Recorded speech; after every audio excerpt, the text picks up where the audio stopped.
યશોદાના ગોપીઓ બધા ભેગા થઈ અને ગોરબાઈને પૂજી લીધા, ચંદ્રનું પૂજન કર્યું ને હવે અમે ખેતર ખેડશું. ખેડાઈ ગયું એટલે ખેડાઈ ગયું ને પછી અમે લાદી કરી, એટલે આ આધુનિક ખેતી છે બરાબર. તો હવે એમાં પેલા અમે જો આ પેલા શું કે કોરડું પાઈએ છીએ બરાબર, પછી હવે એમાં એમ વાવણી કરશું. તો અત્યારે વાવવા માટે સિઝન નથી પણ એ તો ભગવાન સ્વીકારી લે છે. અમે ઘઉં વાવીએ છીએ.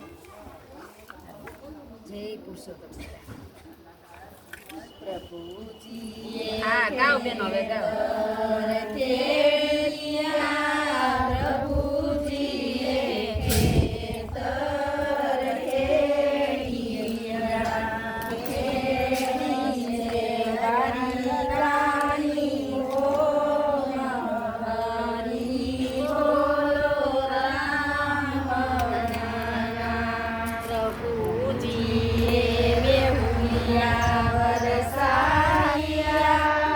પ્રભુ